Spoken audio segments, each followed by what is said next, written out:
It's the hashtag Simply Cyber, COWMUNITY. Here to break the cycle, this is vital more than you and I. Yeah, it's exciting, it don't matter what your title is. You can grab a friend or two or three or four and invite them in. It's the Simply Cyber, bring a good vibe. It's the live with Jerry every morning, having good time. And you know we love to see for you, just gotta go and get it. Yeah, you know we all believe in you, it's time we grow together. It's the Simply Cyber, bring a good vibe. It's the live with Jerry every morning, having good times. And you know we love to see for you, just gotta go and get it. Yeah, you know we all believe in you, it's time we grow together. Dr. Auger is a OG, got that potion, the elixir, got devotion to all those who keep on showing up to witness. Fit the tricks and quips and all the tips to raise your cyber fitness. Switching up the routines, pass it off to James quicker. Keep the people smiling, hit that follow, that's a good decision. Every week, today, tomorrow, I encourage y'all to listen. We gon' teach y'all way more than how to protect yourselves from phishing. More like being confident so you can recognize the vision. On a mission, it's official, we gon' get through all these issues. Time for jawjacking, baby, this is more than a tradition, yeah. Oh, I can't forget to recognize the mods. They the engine, they the reason that you leave it feeling charged. It's a Simply Cyber, bring a good vibe. It's that live with Jerry every morning, having good times. And you know we love to see for you, just gotta go and get it. Yeah, you know we all believe in you, it's time we grow together. It's a Simply Cyber, bring a good vibe. It's that live with Jerry every morning, having good times. And you know we love to see for you, just gotta go and get it. Yeah, you know we all believe in you, it's time we grow together. Yeah. What else can I say? I hope you find some value in this place and have yourself an awesome day. Simply Cyber's here to stay. So let's all put our hands together ready. Time to hang with Dr. A.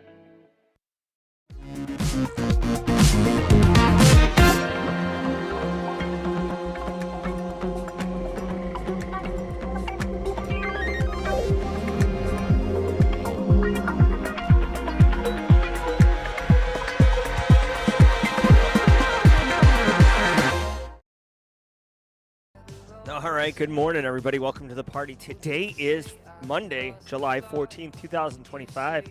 This is episode 900. Let me fix the Chiron. Episode 918 of your Simply Cyber Daily Cyber Threat Free podcast. I am your host, Dr. Gerald Auger, and over the next hour, me, you, Gary Sturgiadis, down in New Orleans, Dennis Keefe of the OSINT faction, Elliot Matisse in the San Francisco connection, Alex Marcus, Kyler of the Yeet Crew, Quinn, Johnny Hogan, Jesus, Jerry, Mara Levy, Real Bilbo on the left coast getting up early today. We are all going to be shredding the top cybersecurity news stories of the day, and I'll be doing everything within my power to take these stories and package them in such a way that not only do you get the implicit value of the headline and the ensuing story, but I'm going to take a pickaxe and go full Minecraft movie on this thing and mine the living crap out of the story to get as much value, as many diamonds as you can get out of this story from practical experience based on my 20 years of career. On top of that, the Simply Cyber community, all these people right here, the ones who are engaging in chat right now, the ones who are live with us now and in the comments on replay, many of the Simply Cyber community members have also got tons of experience and share their thoughts and experiences with you. So the whole idea is that we are having a good time and empowering each other to be the most badass, super cybersecurity professional that you can be. Be the CEO of you. Apologies on the cuss word. If you're watching with the children today, I am so sorry. I mentioned it in chat. I've got a little bit of a fog on my head, and I team Sippy Cup Space Tacos, and I am guzzling coffee right now in order to break through the fog. But I will tell you, the cuss word I just used, it was absolutely appropriate. That is what I'm up to this morning, and this is what I'm trying to do with this show every day. And you, my friend, keep me honest. Let me know if I'm delivering the goods, because that's what it's all about. Guys, I want you to know, of all the stories that we're going to cover, I have not researched or prepped for any of them. Ain't nobody got time for that. Ain't nobody got time for that. Steve Young, Z-Myth, It's Lavincia, Space Tacos. Nobody got time for that. We're in the moment. We're in the now. We're doing it. Justin Gold keeping me honest with the swear jar. Sorry. I'll put $1 in the swear jar. Let me take another slug of this coffee. I'm still on... Still trying to get the OBS fixed so my feed doesn't freeze. It's very frustrating. But please grant me grace and appreciate that we're doing everything we can to make the show as valuable as possible, even if there's a little bit of a visual delays. Now, I do want to get into the show, but first I have to tell you about the stream sponsors, those who enable me to bring the heat to you. We got some special ones today. I want to say shout out to Antisyphon Training. Now, links in the description below for all of our sponsors, but I want you to know that there's still time right now to sign up. Now, this is Pay What You Can course. It's a workshop with detection engineer Hayden Covington. Hayden is it's kind of like heavily involved in the SOC over at Black Hills Information Security, and he's offering a SOC detection engineering crash course. Now, why do I tell you about this specific course? Not only are you going to be writing custom threat detections using structured and scientific processes to test them and get hands-on experience, Jerry, like not the royal I, like the literal I, me, I am registered for this course. I am taking this course. From time to time, I take courses, and I love doing it. And if any of you want to take it alongside me, I share my notes and I provide, feedback and stuff like that. It's a good time. I'm super pumped for this training. It is this Friday. Let me look at my calendar really quickly. It's definitely this Friday. I want to say it's 11 to 4. Usually their shows their courses are 11 to 4. Yeah, this one's 11 to 4. So if you're interested, come hang out. High five. We could take a training together. I know Hayden personally. Great guy. He's also offering an extended 8-hour version of this course at Simply CyberCon. So if you missed this one and you want to take it from him live in person, alongside having catered lunch and breakfast, because I'm doing that, you can do it at Simply CyberCon. So check it out. Antisyphon Training, thank you very much. Guys, I also want to tell you about Flare Academy. The train keeps on cruising as far as education and learning. Right now, Flare Academy is doing a training tomorrow, July 15th at 11 a.m. I'll drop a link to that below as well. Now, Flare Academy, if you didn't know, Flare Academy is part of Flare.io, which, in my opinion, is what I use for dark web threat intelligence data gathering. It's a great product, but that's not what we're talking about here. This is a free training, and you can read about hunting adversaries in the crypto underground. For me, I don't want to get my feet dirty. I don't like to get my hands dirty with this type of stuff. I don't like going into the dark web and poking and prodding at criminals. So I like other people to do it. If this training is something you're interested in, you will actually learn about cryptocurrency crime typologies, blockchain tracing methodologies, common threat actor laundering techniques, how to do wallet attribution. I mean, it's friggin' amazing what they're going to be teaching you in this training. In fact, let me look at my schedule again.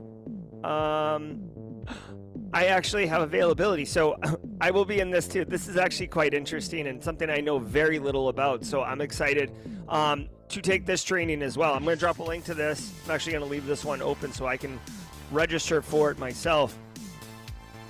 Of course, we got Barricade Cyber Solutions with their Fortified 365 solution. If you're interested in strengthening your Microsoft environment, Barricade Cyber Solutions can help you. Here's the deal.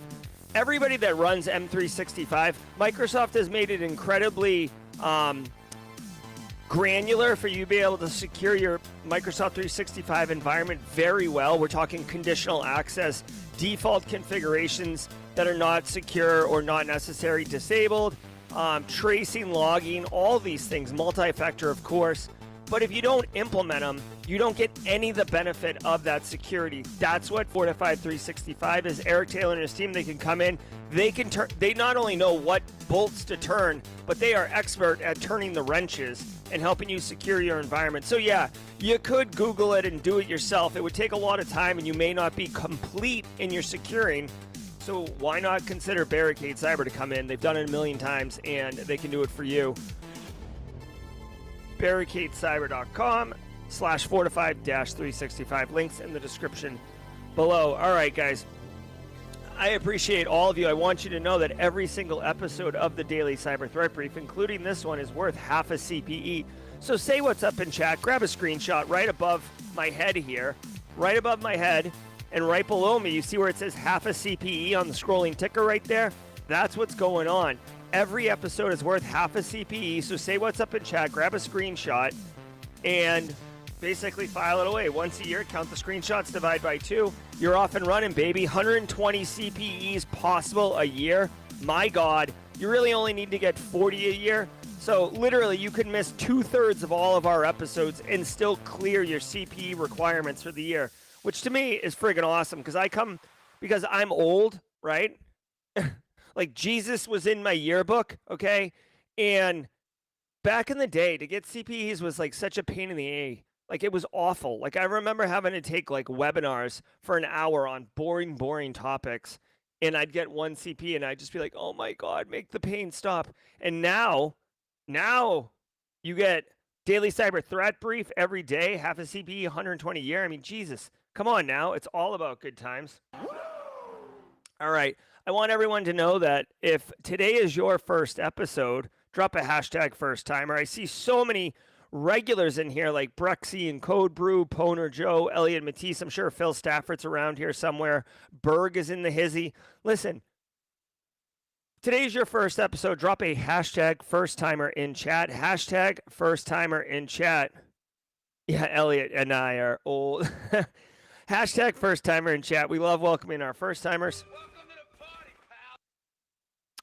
And we are going to make that happen. Final thing I want you to know is that every single day of the week has a special segment. And today is Simply Cyber Community Member of the Week, sponsored by ThreatLocker. Because it's a sponsored segment, that means I get to give a prize away to the Community Member of the Week. This week's Community Member, you guys can try to guess if you'd like. All of you are well aware of who this community member is. I know for a fact that they are not in chat today, but that's okay. We're gonna throw the flowers to this individual and let it go. But what I do want you to know is we have a special situation. This is special for everybody today right now. Let me do this. The community member of the week for this week is the community member, and that's fine, right? And we'll talk about that in a minute. Last week's community member of the week was Brexy. Now, Brexy is in chat right now, so if you want to say hi to Brexy, say hi.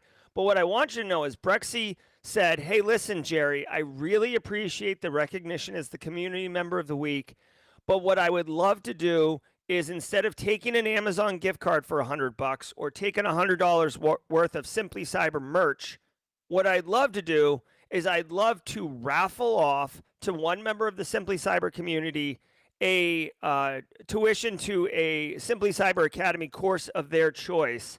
Basically, Brexy is such a community member and such a community advocate that he wants his prize to be in the form of tuition to a training, and he wants to raffle it off to you guys. So in honoring Brexy's request, what I've done is I've set up a raffle. So if you type Brexy, Brexy, Brexy. You have to type that, not at Brexy. Brexy. You will enter if you are on YouTube. If you're on Discord, if you're on LinkedIn, this won't work. You have to come over to YouTube. We will draw it at the midroll. So again, type Brexy to enter raffle. Okay, there we go. See if that works. Whoops. Oh my God. Oh crap. I'm sorry, Code Brew. Jesus. Code Brew, can you guys started spamming the chat and I accidentally blocked Code Brew. Can Code Brew please chat? Or mods, can you, Justin, can you make sure Code Brew hasn't been banned? I'm sorry. I'm sorry. Okay, you guys are all queuing up, so we'll do that in a hot minute. I'm just going to do this really quickly. Justin, can you confirm Code Brew is fine? I accidentally banned him. All right, do me a favor, guys. Sit back, relax, and let's let the cool sounds of the hot news wash over us in an awesome way. I'll see you guys at the midroll. Also, thank you, Brexy. From the CISO series, it's cybersecurity headlines. Oh, hold on. We had this 1.5x because we had to speed run the back half on Friday. There we go. These are the cybersecurity headlines for Monday, July 14th, 2025. I'm Steve Prentice. CISA gives 1 day for Citrix Bleed 2 fix. Following up on a story we have been covering for a couple of weeks now regarding Citrix Bleed 2, CISA has now ordered all... Hold on, I did see a first timer in here. The Brexy chats kind of blew it up. There was a member on Discord who said first timer. It was right when I was blocking. There it is. OD62567. Welcome to the party, pal. And you won't be able to say hi on Discord, on YouTube, because that person is on Discord. Code Brew is back. All right. Federal civilian agencies to, quote, immediately patch a vulnerability impacting several NetScaler products used by organizations to manage network traffic, end quote. This Citrix vulnerability, known colloquially as Citrix Bleed 2, has been described by CISA Acting Executive Assistant Director for Cybersecurity, Chris Butera, as posing, quote, a significant, unacceptable risk to the security of the federal civilian enterprise, end quote. This has led CISA to take the unusual step of giving federal civilian agencies just 1 day to patch it. The bug, quote, affects Citrix customers who manage their own NetScaler ADC and NetScaler gateway appliances, but not those with Citrix managed cloud services, end quote. Google. All right, so two things. Number one, and honestly, like, this really puts it into perspective. There's always a trade-off when you manage infrastructure internally, on-prem, if you want to call it that, or if you outsource it to third-party like cloud. And like, if you, just to be crystal, this is like having Microsoft 365 handle your email through Exchange Online protection, or, you know, Exchange Online, or running a Microsoft Exchange server in your data center, right? This is on-prem. And there's benefits to both, right? The on-prem one, you can do all the tinkering, you can do all the refinement, you can block it, you're responsible for the health, the security of it. When you outsource it, now you introduce third-party risks. Someone could hack Microsoft, golden ticket, right? China did that maybe a year ago, and get into your emails, right? And you have no idea. Here's another example where, to me, honestly, the benefits far outweigh the downside here. This is an issue where if you're running Citrix Gateway and you allow Citrix to manage the infrastructure, okay, I didn't know that they had some cloud-based instance or a SaaS product, but I'm not surprised. If you're running Citrix on the SaaS side of things, then there's no problem here. It's not even it's zero issue. If you are running your own Citrix NetScaler instantiation on-prem, you have to patch this immediately. And the story is about how CISA is ordering federal agencies and civilian agencies, state, federal, local, all that, get their crap together immediately.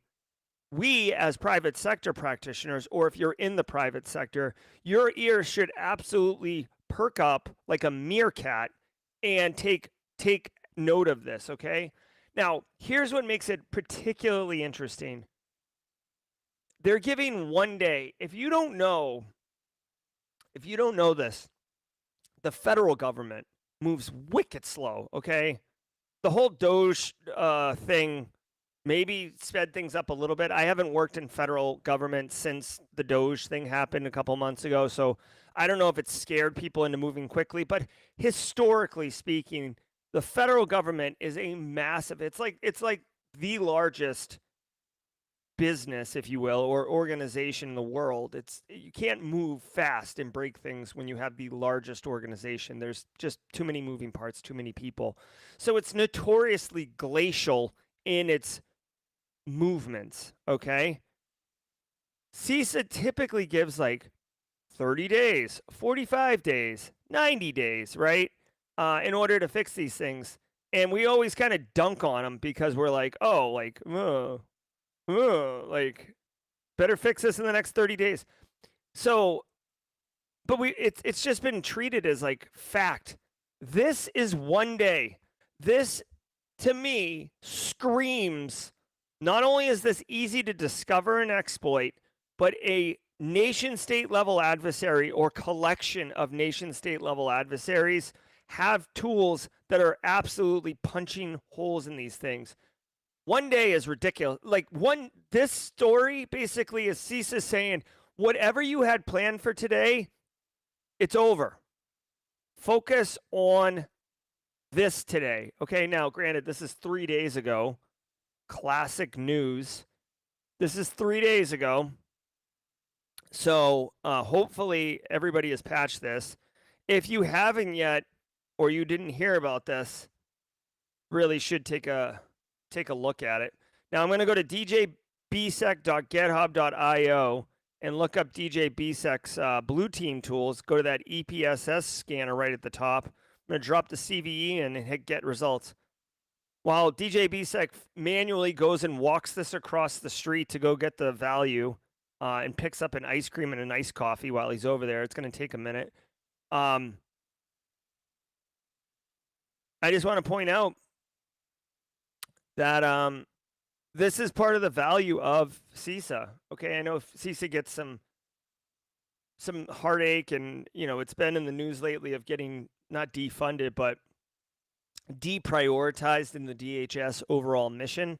But this is part of that value, and this is why I like CISA for kind of like wide scale threat intelligence. They see a lot of the stuff, right? Yeah, Elliot Matisse says government's super slow and risk averse. It's 100% right. Citrix Bleed was, if you didn't know, Citrix Bleed was a vulnerability that was pretty notable. Maybe, 5 years ago. Was Citrix Bleed? It was Heartbleed. I don't remember Citrix Bleed now that I think about it. I was getting it confused with Heartbleed.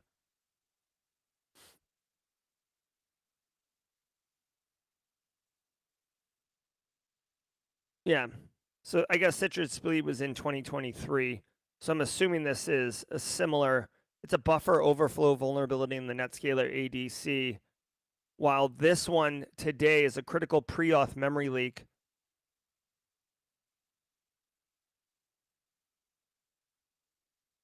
Okay, so there are proof of concept exploits available. Basically, the new vulnerability allows you to get credentials.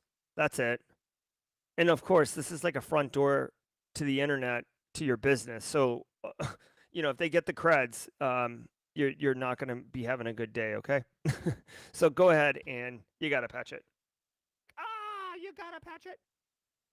Gemini flaw hijacks email summaries for... Oh, hold on. DJ BSEC's probably back with his coffee. Let's see. Oh, yeah, here we go. Okay, so this is interesting. So the CVSS score is only a 7.5, which is not that high. But you basically have a 7. If you run Citrix NetScaler on-prem, you have a 17% chance in the next 30 days to get punched in the mouth. And how bad is it? It's worse than 95% of all the vulnerabilities in this hundreds of thousands of vulnerabilities catalog. So, having said that, this is not something you want to F around with and find out, okay? I mean, this is like the equivalent, here's the deal. This is so bad, okay? This is really bad as far as an impact goes. Imagine if I told you, hey, listen, don't wear your seatbelt for the next 30 days, and there's a 17% chance you get involved in a massive, horrible car wreck. But you can do something about it. Here's the patch. Here's how you buckle up. Here's how you fix your seatbelt. Would you fix your seatbelt, or would you be like, oh man, it's only 17%. That means there's an 83% chance I don't get hurt. I'll be fine. That is not a good strategy, in my opinion. As posted in Bleeping Computer, quote, Google Gemini for Workspace can be exploited to generate email summaries that appear legitimate but include malicious instructions or warnings that direct users to phishing sites without using attachments or direct links, end quote. This is a reinvention of the white font 0 point size technique, and as such, this attack leverages indirect prompt injections that are invisible to humans but obeyed by Gemini when generating the message summary. The model, disclosed by a researcher at Mozilla as part of that company's bug bounty program for generative AI tools, shows how an attacker can hide malicious instructions in the body text at the end of the message using HTML and CSS that literally sets the font size to 0 and color to white. Lacking any links or attachments allows the email to slip through, at which point, quote, if the recipient opens the email and asks Gemini to generate a summary of the email, Google's AI tool will parse the invisible directive and obey it, end quote. Wow. In my best Owen Wilson sound, wow. Manual sound effect. This technique of trying to attack email security gateways with size 0 font or font that is the font color is the same color as the background in order to hide it from a human viewer. And 0 font hides it from a human viewer, but still the email security engine can parse it. And, if it's some type of the reason you would do it is so you can add a bunch of nonsense to make the email pass the email security gateway checks, so it doesn't look like a phishing email. This kind of like paradigm of attack has existed for some time. Threat actors are now just weaponizing the AI Gemini email summary. So if you use Gmail, you may have noticed recently that when you go in your inbox and you click on an email, it'll actually give you a email summary at the top. I personally have seen the summaries. I don't really review them because I don't know about you, but for me personally, like I'm not getting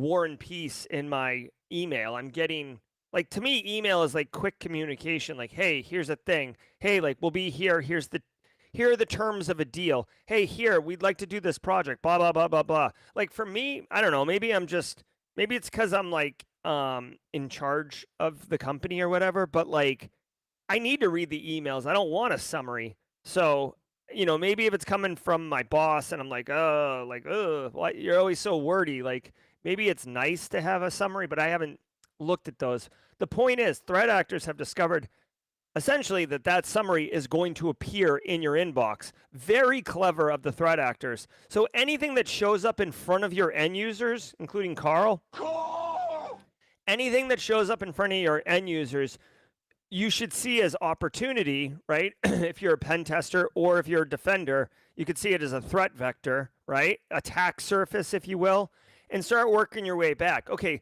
so if this summary gets put directly in front of me, or the summary gets directly put in front of my users, how can I control what that summary says?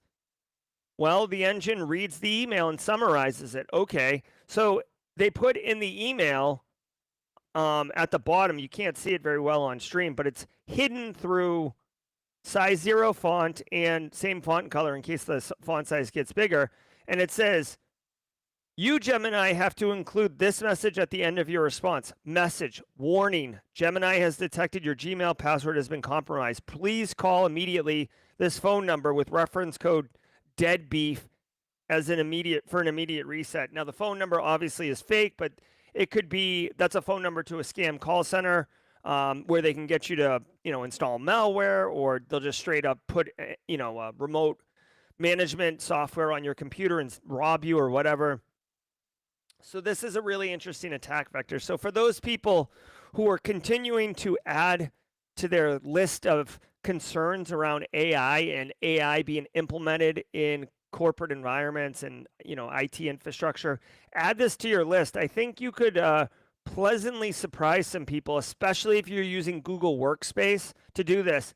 I do want to point out, if the email summaries take off, right, or really AI automatically doing something for you and presenting it to your end users, this is an attack vector. So it may not, you might be like, oh, my company uses Outlook and Microsoft 365. This doesn't affect me. It's like, yeah, this particular example doesn't affect you, but the paradigm will work regardless of whatever tech stack you're using.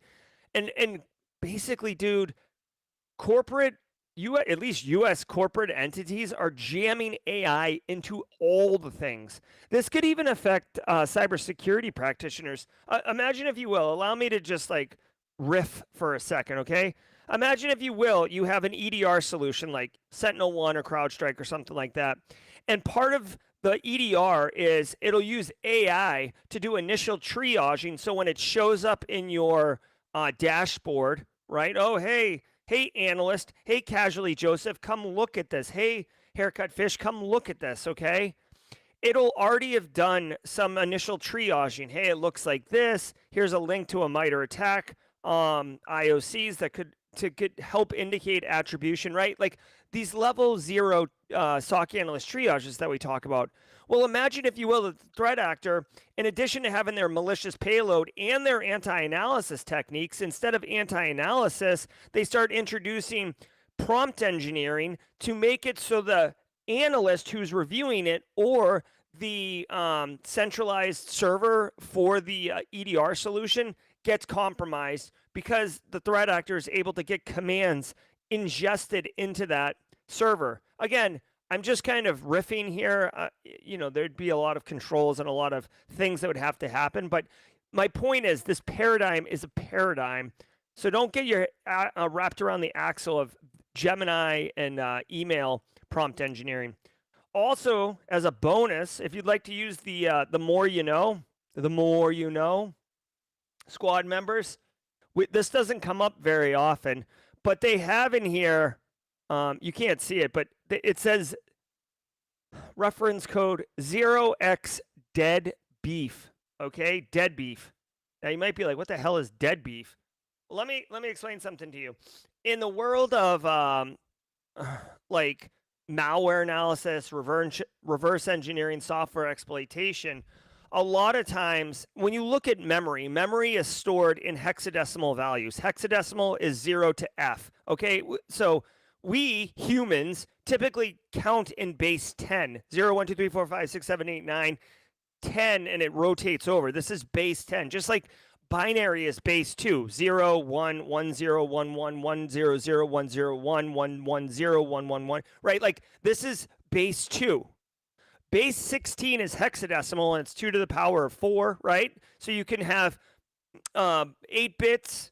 I know this is like a popsicle headache I'm jamming into you, but for those who don't know what hexadecimal is, you could stick 8 bits into 0 to 16 or 0 to F as one value, and then you can put 2 of them together, and lo and behold, you now have 256 bits of value, right? So, AF is a AF. I just cracked myself up, right?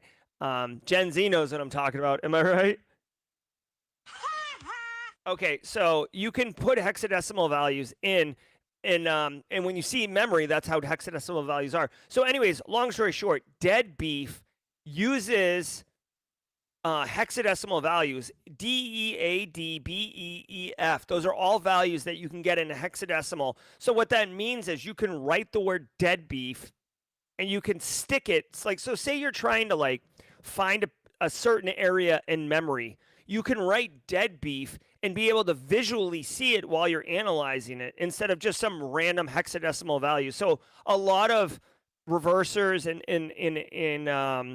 like low-level code people will use dead beef as like a thing, right? Just like sometimes you'll see like 500 A's, 0x41, 0x41, 0x41. Like this is another technique. Like when you're trying to do buffer overflows and find the edge of buffers and heaps and stuff, people will just spam the letter A. So that's like another common thing. Anyways, that hexadecimal is fly AF. That's right. You guys are all hilarious with your AFs. Okay, let's keep cooking. Louis Vuitton says UK customer data stolen in cyber attack. The leading brand of the French luxury group LVMH has announced that an unauthorized third party accessed UK operations systems, obtaining information such as customer names, contact details, and purchase history. This follows a similar attack on its Korean operation announced last week. The company says no financial data was compromised, but warns that phishing and fraud attempts may occur. All right, I'm not going to spend a minute on this because of time constraints, but Louis Vuitton, we all know Louis Vuitton, right? It's a luxury retailer. They make, I guess, handbags, and they make handbags, and they make I don't even know what the thing is. Like one of my favorite songs I love, Big Timer Still Fly. Drink. You guys know what I'm talking about. This song is so good. Gator Boats, like I'm pretty sure he's wearing a Louis Vuitton suit in this picture. There we go. Basically the back of the Cadillac, like the cover over the cabin piece, you can have it like leather or Louis Vuitton. That's what they're doing. Anyways, retail giant, they got hit. Scattered Spider's been punching all these retailers in the UK in the face. I don't know if this was Scattered Spider, but I feel like it doesn't say Scattered Spider in chat, but they've been getting hit. That's all there is. So, you know, if you're looking for a cyber attack or some Gator boots with the Gucci suit, you might find it at a Louis Vuitton in the international terminal at Hartsfield. I don't know. Okay. Huge thanks to our sponsor, ThreatLocker. ThreatLocker is a global leader in zero-trust endpoint security, offering cybersecurity controls to protect businesses from zero-day attacks and ransomware. ThreatLocker operates with a default deny approach to reduce the attack surface and mitigate potential cyber vulnerabilities. To learn more and to start your free trial, visit threatlocker.com/CISO. That is THREATLOCKER.com/CISO. All right, so we're gonna get a double shot of ThreatLocker because I didn't realize they were the Midroll host or whatever, or sponsor for CISO series. So we're gonna run our ThreatLocker ad, and then when we come back, we're going to do Simple Minds, and we're gonna do the Community Member of the Week, and we're probably gonna do a little big timers. Here, I'll just do it really quick because to get you greased up for the ThreatLocker ad. What's up? Fresh is our turn, baby. Gator boots with the boots out. Gucci suit, them Gucci suits. Ain't got no job, but I stay shy. All right. For those who are in their office right now listening to listening to the podcast, and all of a sudden you got Big Timer Still Fly, and like Greg from finance just walked by your desk, and Greg's like, and you're like, Jesus, Greg. Okay, let's do this ThreatLocker ad. I want to give some love to the Daily Cyber Threat Brief sponsor, ThreatLocker. Do zero-day exploits and supply chain attacks keep you up at night? Well, worry no more. You can harden your security with ThreatLocker. Worldwide, companies like JetBlue trust ThreatLocker to secure their data and keep their business operations flying high. ThreatLocker takes a deny-by-default approach to cybersecurity and provides a full audit of every action allowed or blocked for risk management and compliance. Onboarding and operation is fully supported by their US-based Cyber Hero support team. Get a free 30-day trial and learn more about how ThreatLocker can help prevent ransomware and ensure compliance. Visit threatlocker.com.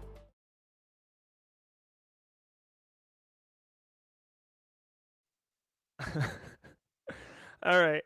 Just really quickly, just because I know everyone's going to love this. One man band that I scored from Shaq with an old school caddy with the diamond in the back. I was looking for Boom Went the Amplifier, but I couldn't tee it up fast enough. Here we go.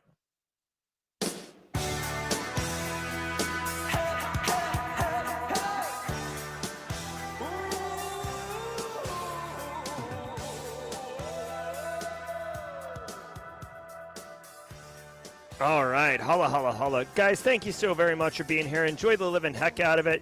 Shout out to the stream sponsors, Barricade, Delete Me, excuse me, Barricade, Antisyphon, Flare, and ThreatLocker. We're killing it out here today.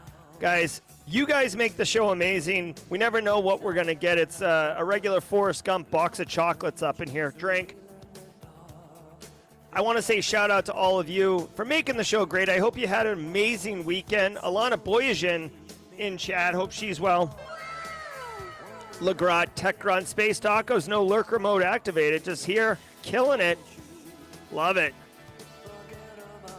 All right, guys. Every single day of the week has a special segment. And James McQuiggan.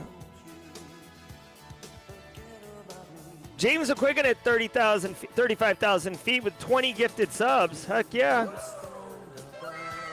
Thank you, James McQuiggan. And if you're one of the recipients, Tony Roy, John Brock, Gloria, Aaron Strong, so many. Samson George, you can thank at James McQuiggan at 35,000 feet. Thank you very much, James McQuiggan. Guys, ThreatLocker sponsors the Simply Cyber Community Member of the Week. ThreatLocker takes an application security deny by default approach, and Simply Cyber takes a village to help everyone approach. I know that isn't the smoothest segue, but work with me on this one. Basically, the sponsored segment enables me to be able to give a prize, $100 Amazon gift card or a $100 worth of Simply Cyber merch to the winner. And guys, I want to, this guy is an oldie, okay? But he's a goodie. And I just want to let you know, okay? You guys all know him. I thought he wasn't going to be in chat.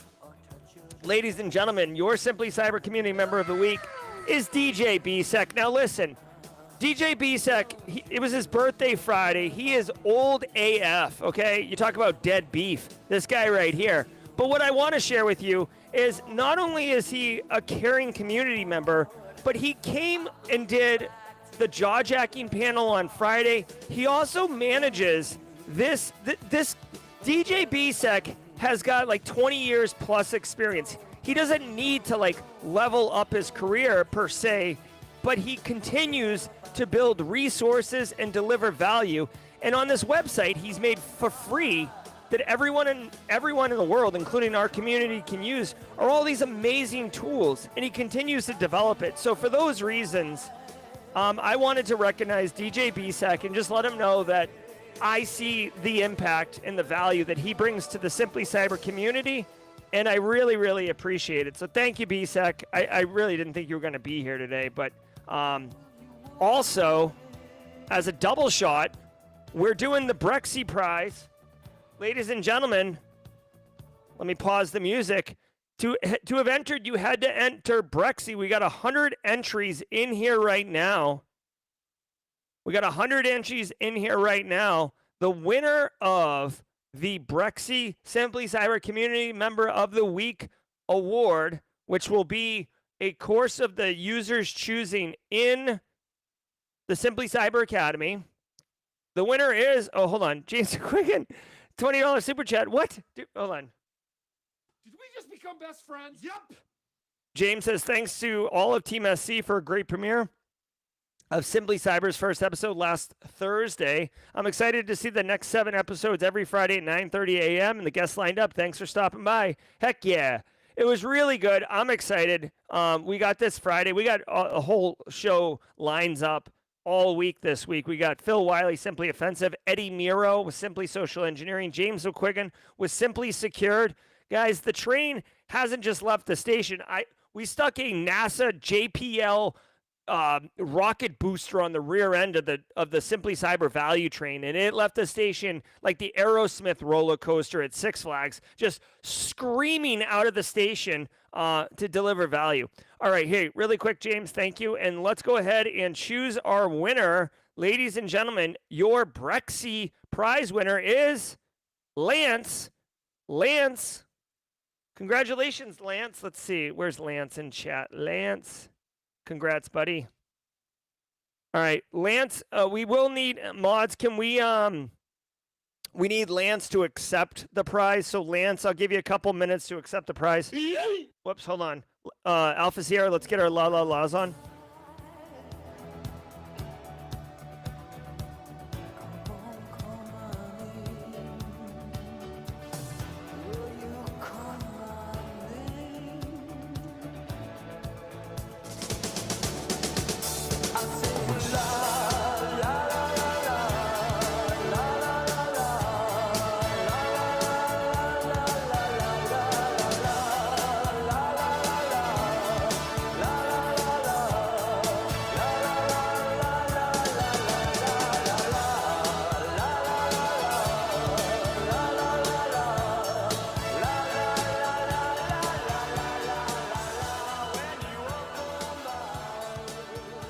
right, let's finish strong, everybody.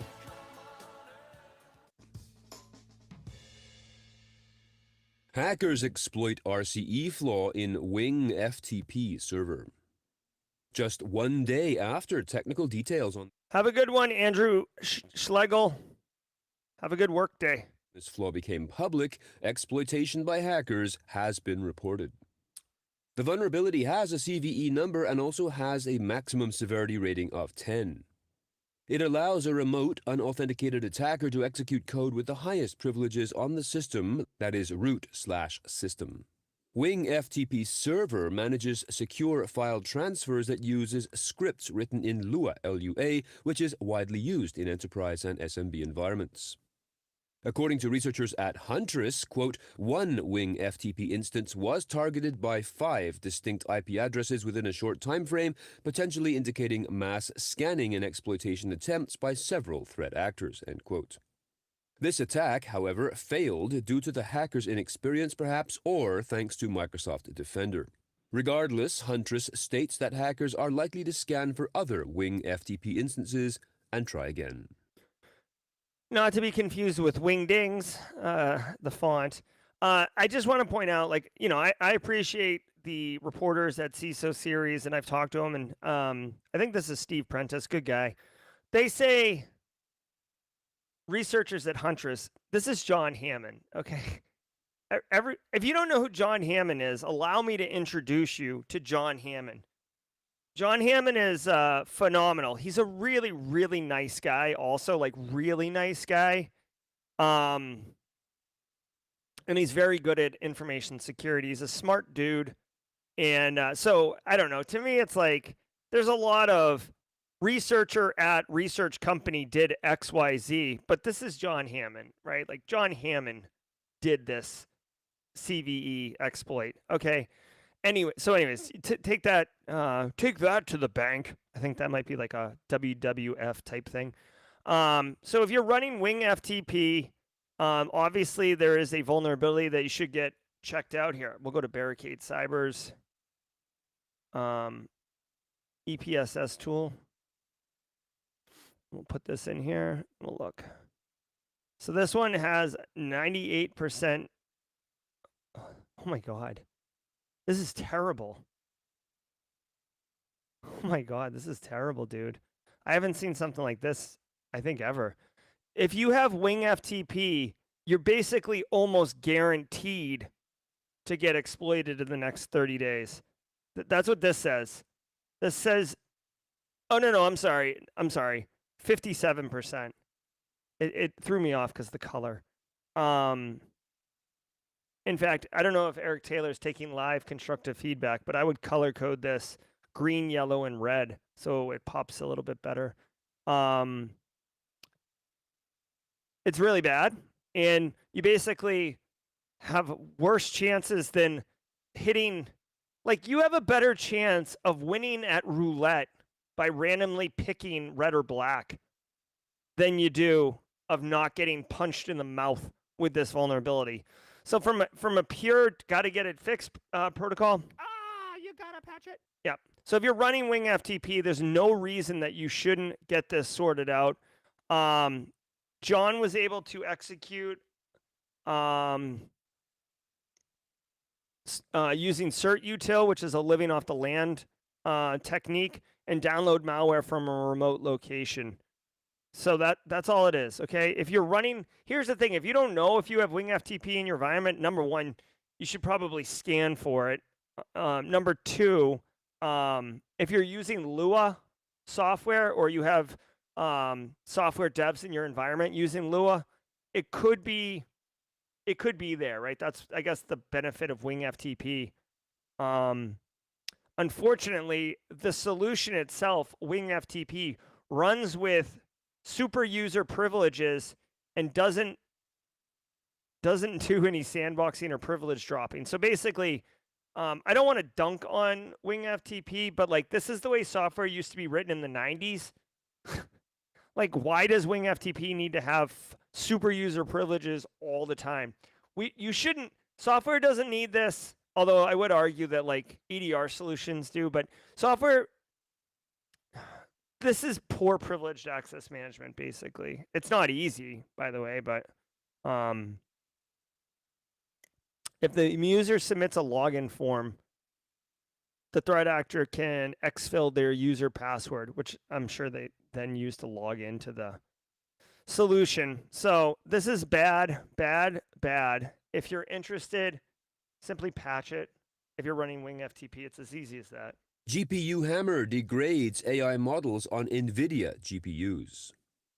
A warning from NVIDIA to customers: enable your system-level error correction codes, ECC.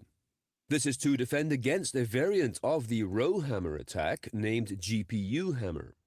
This is the first ever rowhammer exploit demonstrated against NVIDIA's GPUs, one that allows, quote, malicious GPU users to tamper with other users' data by triggering bit flips in GPU memory, end quote.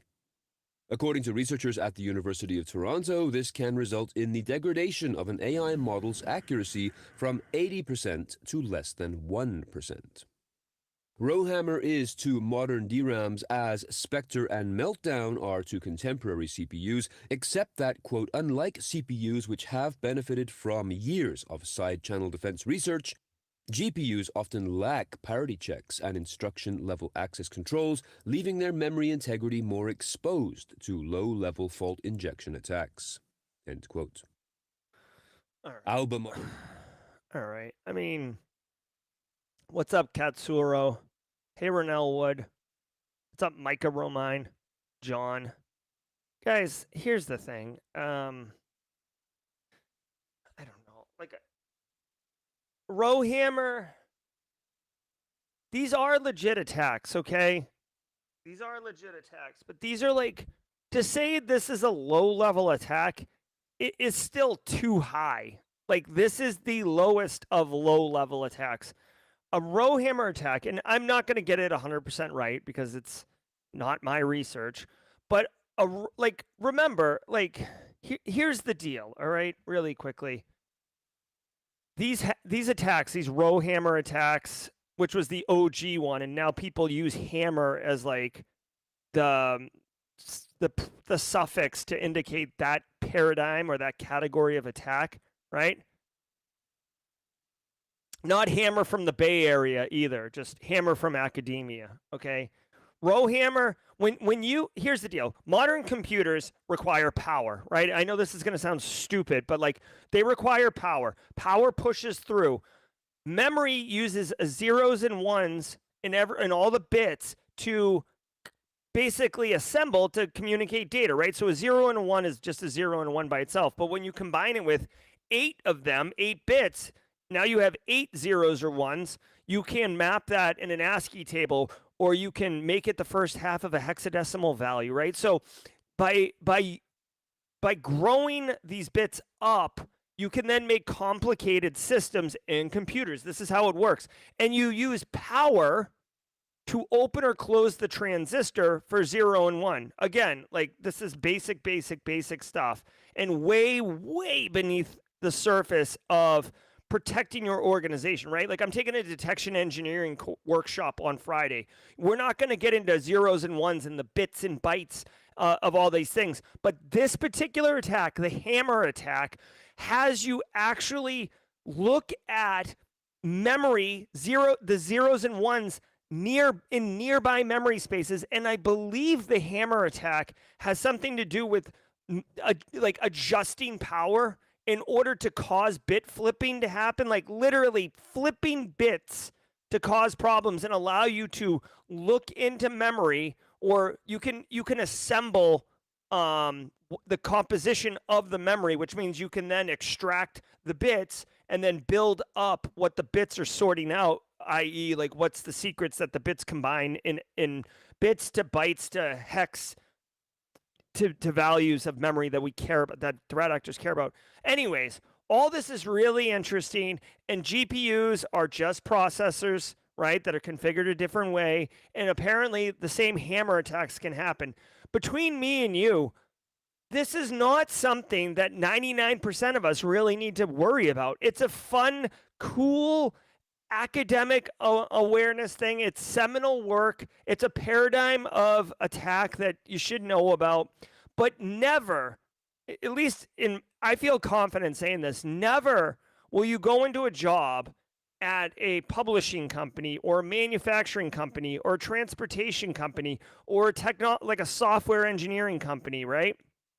Most of us, right? Like maybe a Fortune 5 company or a nation state, maybe. But you're never going to go in there and they're going to be like, okay, now we don't have MFA in place yet. But, our CISO has determined that rowhammer-based attacks are our priority. So we're going to put a pause on multi-factor authentication until we get this rowhammer thing sorted out. You're never, ever, ever. If a CISO said that, the CISO should be fired. Okay, that's a hot take. Okay, like it's just not. It's not as pressing an issue because, first of all, the attack is hard to perform. Second of all, performing it effectively is hard. And then, who are you getting into? And sometimes you need like physical access, right? So anyways. Albemarle County, Virginia suffered a ransomware attack in June. This attack, which happened June 11th and which has not yet been claimed by any cybercrime group, caused the usual type of damage that we have seen frequently when hitting towns, municipalities, and counties across the U.S. and elsewhere. Some phone systems were disabled, and the data of local government and public school employees, including driver's license numbers, social security numbers, passport numbers, military IDs, and more, was likely accessed, as officials have stated. Residents, too, may have had their names, addresses, and social security numbers exposed. The county believes, quote, the hackers failed to gain access to cloud-based systems and were only able to breach data held on local servers. Okay. Quote. Okay, welcome to the party, pal. Going back to the very first story about if you're running Citrix NetScaler on-prem, you're going to get punched in the mouth. But if you're in the cloud, not a big deal. If you're running Microsoft Exchange on-prem, you're going to get punched in the mouth, generally speaking. If you're running it in M365, no problem. Well, welcome to the party, Albemarle, Virginia. Their cloud instances, fine. Their on-prem instances, hosed. What is the difference between the two? Well, one is being managed by probably a underfunded, under-resourced, potentially underskilled, by no means the fault of the practitioners, just because more that they weren't given the training, staff, and then their cloud instance is managed by a Fortune 5 company. Let's see. In the words of Arsenio Hall, things that make you go, drink. So, let's see. Everybody who's a resident of Albemarle County got screwed, so enjoy that. You'll get your identity theft protection in the mail probably in 6 months. There you go. Let's see how it happened. IR people believe that it happened June 10th and was done overnight. And they inappropriately access systems with personal information of residents. So inappropriately access systems. Okay, here's what I think. They got creds from a data leak site and there was no multi-factor authentication. That's what I think. Please, please, please, please, please, please put multi-factor authentication in. It may not be. By the way, if Lance does not, we're gonna draw a new winner. We have confirmation that Lance has not recognized or accepted, so Lance could have been here and left. I don't know. Anyways, guys, multi-factor authentication would have stopped this. Possibly, the threat actor may have gotten the creds and tricked the threat actor, the victim, into giving up MFA, but that would have been harder. So, what day was June 10th? Let me see this really quickly. Yeah, June 10th was a Tuesday, right? We're not talking about some junior engineer who was getting into his cups on a Tuesday night and just falling for social engineering attack. Former Mexican president investigated over alleged spyware bribes. Nice job, dude. Former Mexican President Enrique Peña Nieto is being investigated by Mexico's Attorney General following allegations that he, quote, took bribes from Israeli businessmen, end quote, to secure government contracts for spyware and other technology. The contracts appeared to include a deal to buy Pegasus, and the total amount of the bribes is said to equal $25 million. The investigation comes in response to an account in the Israeli business publication The Marker, which is based on documentation filed as part of a legal dispute between the two Israeli businessmen who had entered into arbitration in Israeli courts, quote, to determine their individual proceeds from a joint $25 million investment in Mr. Peña Nieto. Have you ever... Dude, this is what it looks like, okay? Again, just to preface this is all alleged, right? So I don't know if in Mexico it's innocent until proven guilty, but here's the deal. This is a tale as old as time, y'all. People in power, they can be influenced. Here's the deal. Israeli-based company NSO Group sells Pegasus software, which basically sells itself, frankly. But normally in federal government contracting, and I've worked in federal government space for a long time, in federal government contracting, there's an open bid. Hey, we're looking for someone to build us a new rocket ship, or we're looking for someone to make software that does accounting for the United States Marine Corps. That one's a little too close to home. That was the software project I was on in the early 2000s when I was a software developer. Writing accounting software for the Marine Corps. Woo! Okay, not quite as sexy as spyware, okay? Anyways, when a bid goes out, every business should have an opportunity to bid on it. And what they do is they write a proposal that includes what they would do, and then who's the staff they have that can do the work, and what are their qualifications, and then how much they'd be willing to charge, or how much they would require. So if you're like, oh, we can write you an accounting software, it's going to cost $40 million, right? And then another company submits a bid, and it says, we can build it, probably not as good as Jerry, but we'll charge you $200,000, right? Like, basically, and nobody knows how much other people's bid are charging. That's like very sensitive information. So this is how government contracting works. In this instance, the Israelis basically gave allegedly gave the president $25 million, just like straight up an envelope full of cash, and said, we win the contract. Now, a couple of things to point out. Number one, a $25 million bribe, and this is just basic economics. If I give you, hold on, let's make somebody the president of a country. Top Hat Cat, who says I'm more sexy than spyware. Okay, so Top Hat Cat is the president of Pretoria. Okay, who got a job? Silence Poet. Nice job, Silence Poet. Here's what I just want to tell you really quickly. If Top Hat Cat's the president of Pretoria and I want to sell my product in there and I give Top Hat Cat $25 million, you know immediately that I'm going to make more than $25 million from that contract. There's no world where I give someone $25 million and then I make $2 million on the contract. That's stupid, right? Like, you would lose money. So they gave $25 million. Who knows how much untold millions that they would have made. The president takes the money because they're like, yeah, no problem, I'll make it happen. And everybody wins except the other competitors who are bidding on that contract, because now they have no chance of winning and they're going to spend resources, energy, and effort and everything like that. So I will say in different types of government, like a dictatorship, the dictator will just say, we're going to use NSO Group, and they gave me $25 million. So we'll see. This is what corruption looks like. If you've ever wondered, like, what does corruption look like in real life? Also, on top of all that, the software is Pegasus, which is an incredibly powerful spyware. So I don't even know where they were going to deploy that in Mexico.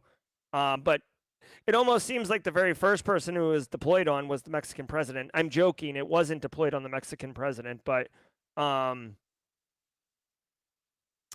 yeah. So this is corruption at the highest levels, allegedly. Silence Poet says, I'm officially out of the SOC, accepted an offer as a senior risk analyst. Thank you, Jerry and Team SC. Congratulations again. We'll double wrecking ball.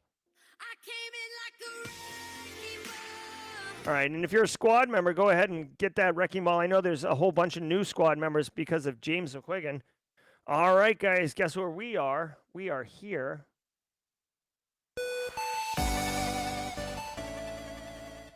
All right, guys, great show today. We are a couple minutes over, but that's okay. Stay tuned. We're going to be doing Jawjacking. Jawjacking is a 30-minute AMA show hosted by Jerry Guy, my alter ego, all about good times. Before we do it, let's go ahead and draw another winner for the Brexy Community Member of the Week.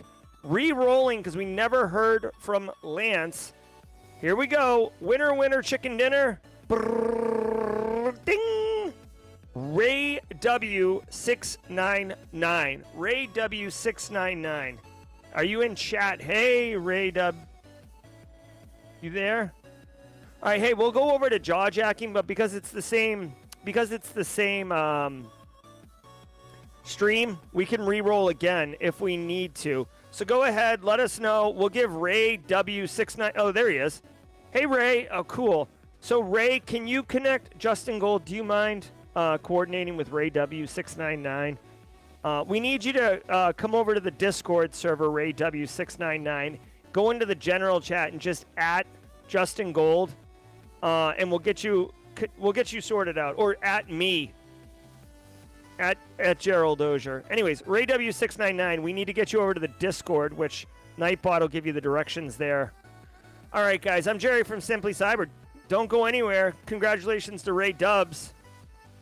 And let's get some jawjacking done.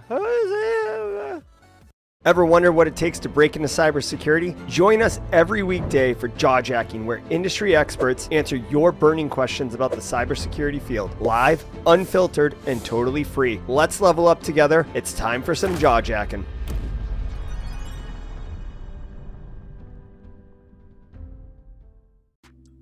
What's up, everybody? Welcome to the party. I am your host, Jerry Guy, coming hot off the heels of the Simply Cyber Daily Cyber Threat Brief, hosted by, say it with me, everybody, that nerd, Dr. Gerald Auger. We got the sippy cup going here in the mobile studio. Still got half a pot of coffee cooking. I'm 2 apple fritters deep. I've been running 6 miles a clip while I've been at my in-laws' house. My mother-in-law's just got me double fisting apple fritters, so I gotta put some miles on to burn off the 3,000 calories I've been consuming every morning. What's going on? This is Jawjacking. If you don't know about the show, it's very simple. You ask questions, I answer them. I should probably make YouTube videos about all this content, but I don't have time for that. Ain't nobody got time for that. I can't answer one-on-one questions very easily, so I do this show. And I feel like it addresses the need. And honestly, a lot of people have the same question. So by you asking and me answering, we can help more people. I call it mentoring at scale. I don't know if that's a term people dig, but I like it. Drop a question in chat with a Q. Yeah, double fisting. That's what I said. 2 at a time.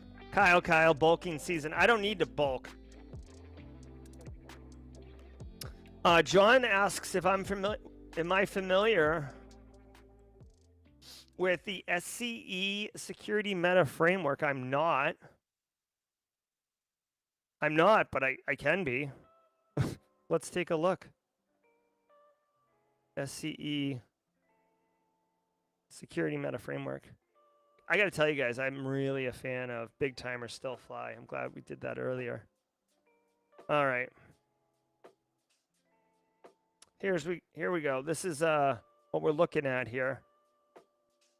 Secure control framework. Is this a specific one you're asking about? Security meta framework. Is there one called meta?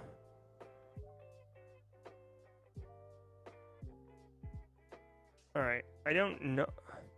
Are you asking about all of these? I don't know. I don't know much about this. I mean, this looks pretty good.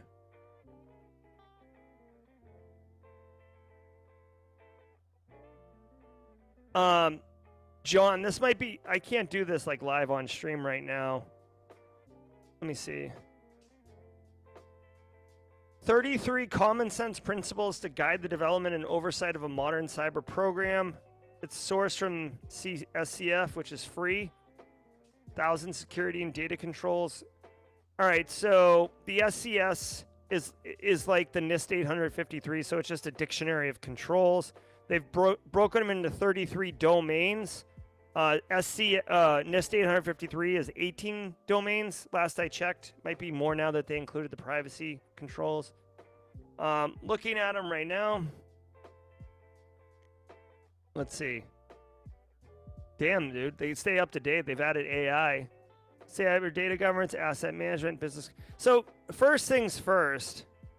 This looks like a dictionary of controls. Like, you know what I mean? Like they're just saying 1 is cyber and data governance, 7 is cloud security. There's no priority. Like it's not like CIS 18 where there's priority.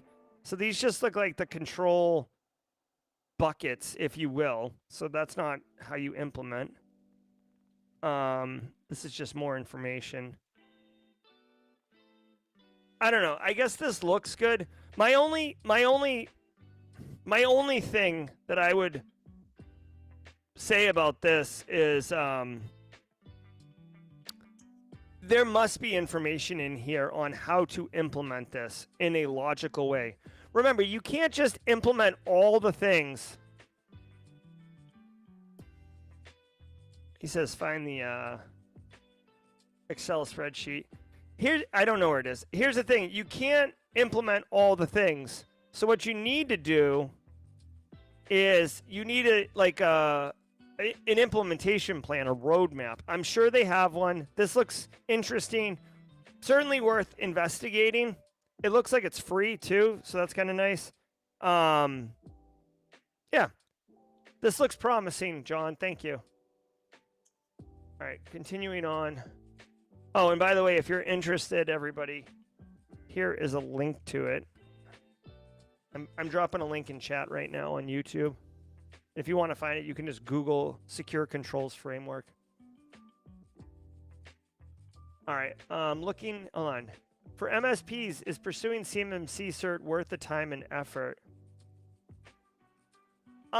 So Mike NY, you know, that is an interesting question.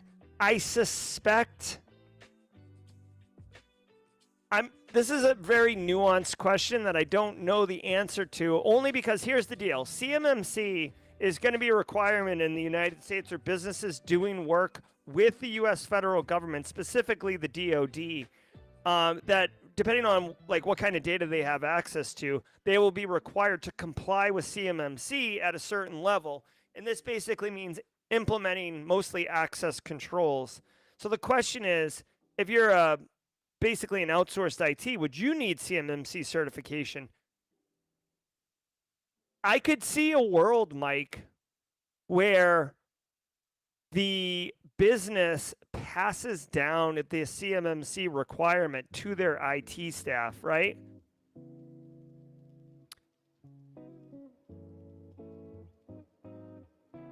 It's a tricky question because, like, here's the thing. The MSP would be required to help implement CMMC because they're going to have access to all the access controls. But I almost think it's like any of these other like requirements like HIPAA, right? You know, if you do business with another business, you expect them to be HIPAA compliant and sign a business associate agreement because it passes through. So yeah, Mike, my initial thoughts are it would be good because I could envision a business including it in their requirements for an MSP working with them. But I don't know 100%. If anyone is like super smart on CMMC, can you provide an answer to this? And also, can you like tag at Gerald Auger?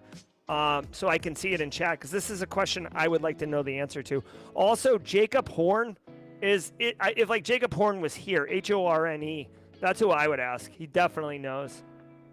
Jerry, tips for speaking to large crowds. It's been a minute since I've had more than 20 people in the audience prepping for a con talk. Ooh, okay. The old, like, oh, pretend everybody's naked. That's never worked for me. It's actually quite distracting to think of everybody naked. So for me, honestly, so this is a really personal thing, right? So I don't know if there's like a best practice, but let us know in chat. What is your tip or technique to be comfortable talking to large crowds? What I would say, Kyle, is if it were me, right? I talk to large crowds quite often now. If it were me, what I would require, hold on. Elliot Matisse is, CMMC has a flow down requirement for all vendors. If you are an MSP supporting a client, you must have it too. Thank you, Elliot Matisse. So confirmed at Mike NY, which is what I suspected, but I didn't know. Okay, here's what I do when I talk to large crowds. Number one, I practice my talk, so I feel more comfortable with the flow and the transitions and everything like that. Number two, again, Kyle, this is, how I like to do it. I love talking to, like literally speaking to some of the people in the front row before the talk starts. So if it's possible, like I'll literally like walk the crowd and I'll be like, hey, like, these people are deciding to come and sit and listen to you talk for an hour, right? Like me personally, I time is like incredibly valuable to me.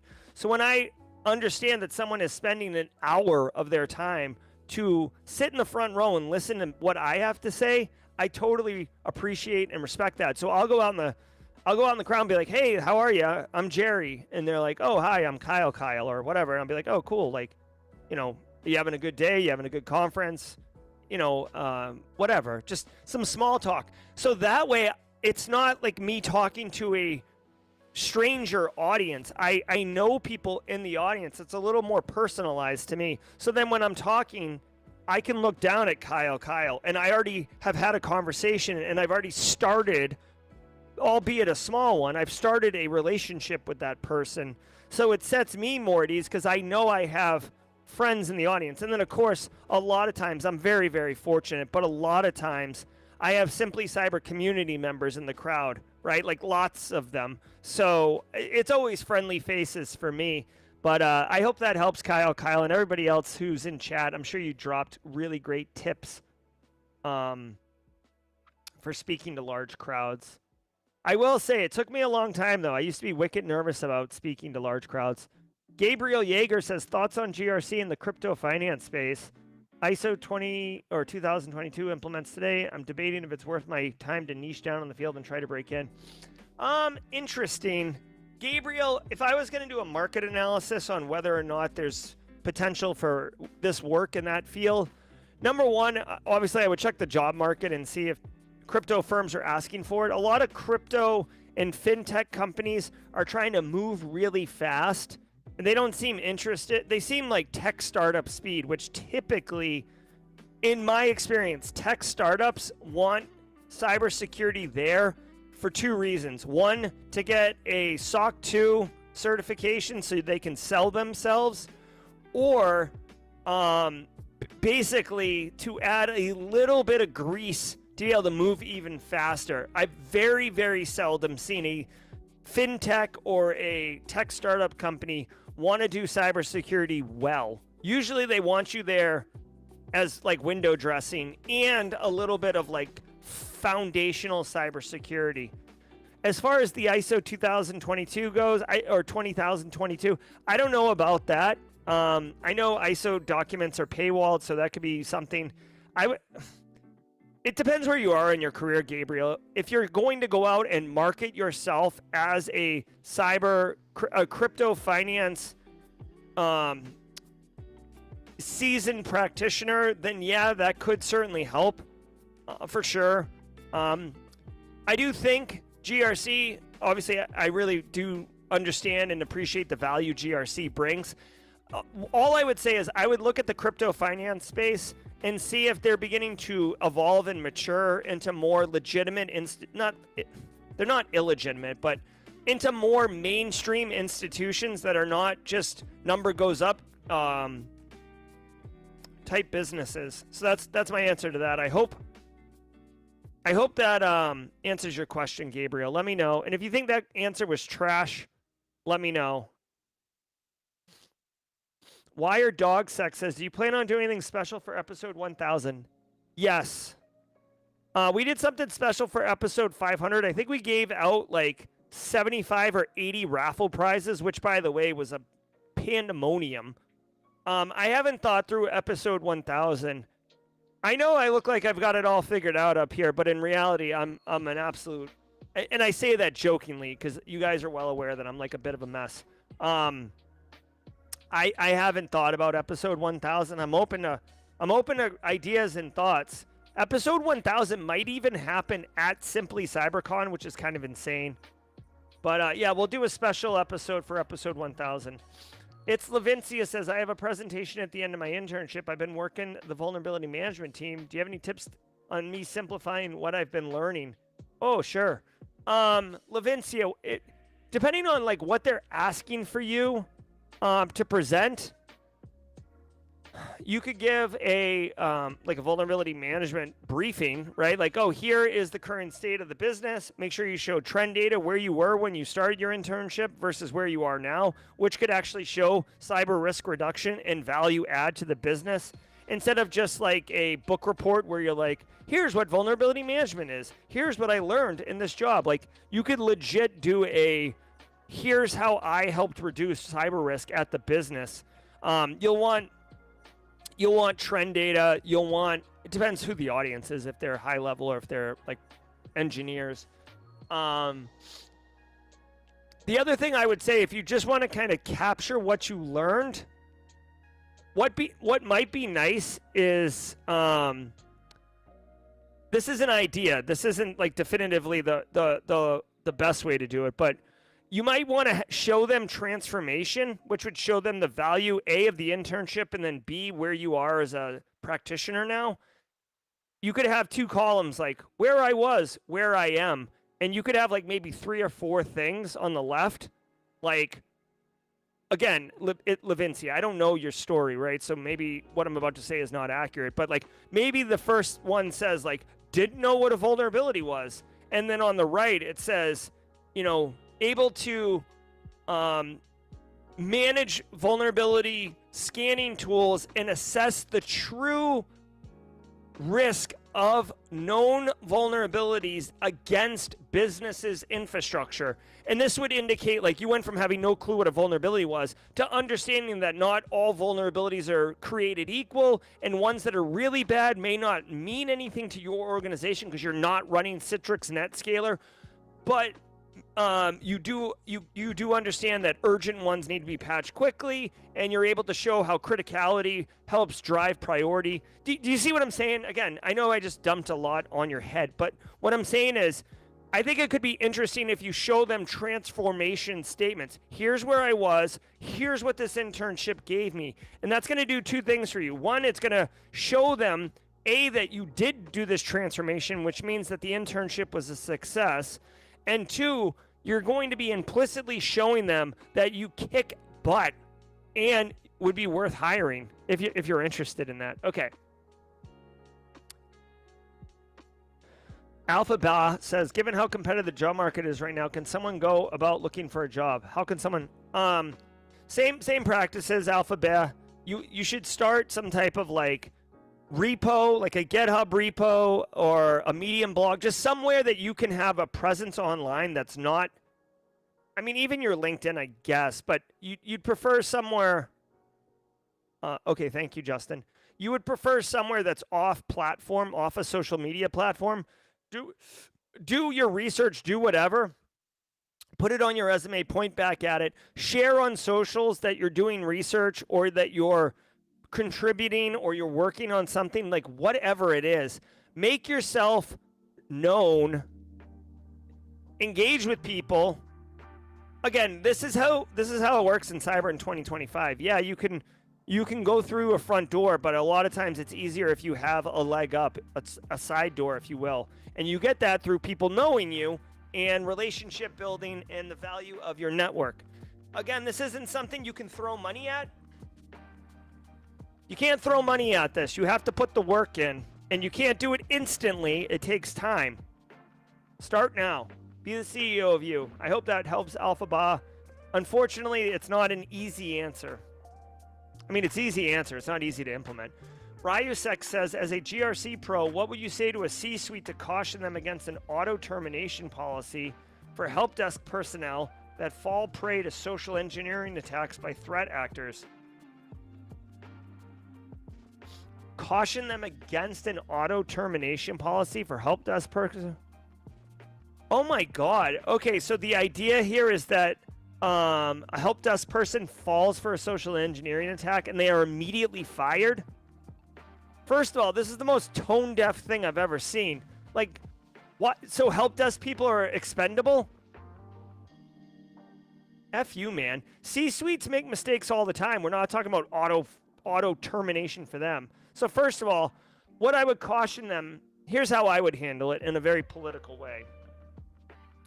I would say, if a help desk, here's the thing: if a help desk person gets compromised by circumventing policy and control workflows, then we can discuss firing them because they're not following process.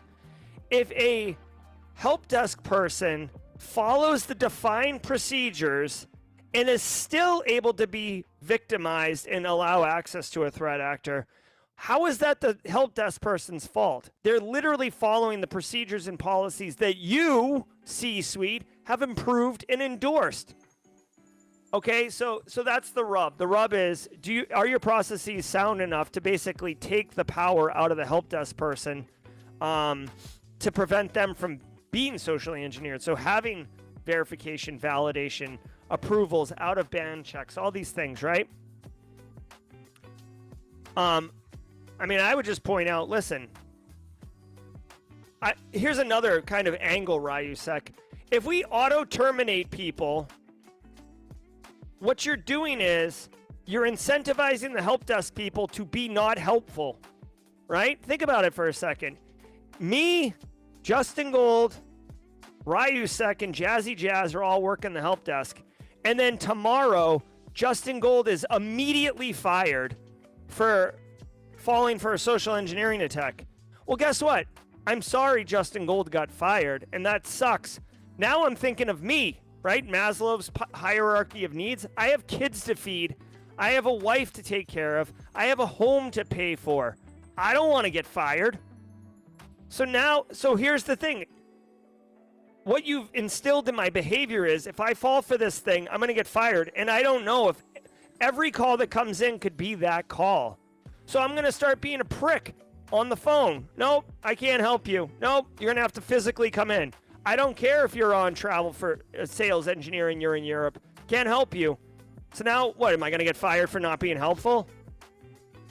Like, it's so... This policy right here is so lazy of a C-suite. Like, C-suites love just throwing money at problems or just having these blanket Boolean policies. Oh, fire them if they don't do it. Fired. It's like, dude, get your head out of your butt and think about what you're doing. You're literally going to disincentivize your help desk to be helpful. All right, I'm going to start speed running. I'm sorry. I'm answering questions at length.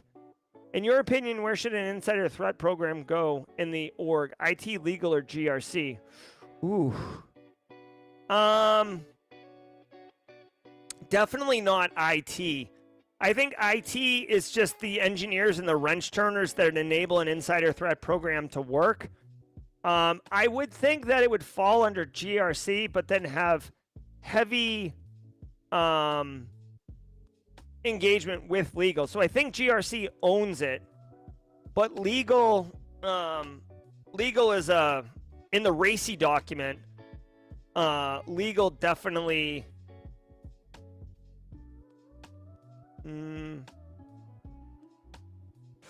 I would say is like GRC's accountable, but legal's responsible, and GRC's responsible. I don't think it's IT at all.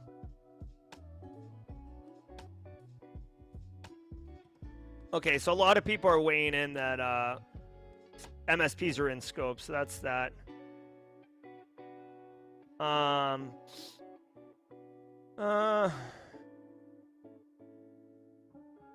Can you show the DJ BSEC tool to look up CVEs? Oh yeah, sure.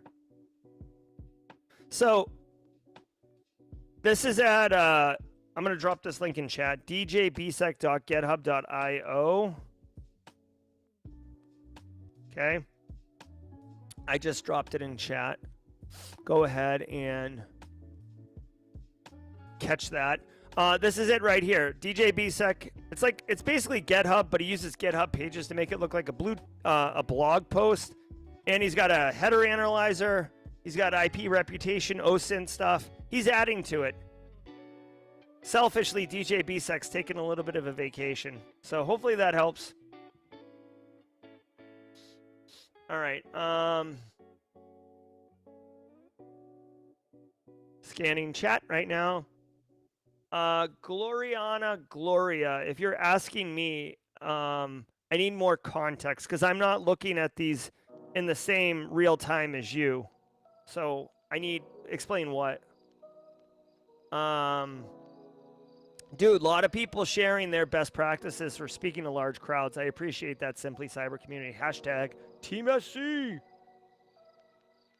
Question here. Awarum says, thoughts on SaaS app config sprawl and really focusing on turning the security configs within each app as thorough as possible. Also,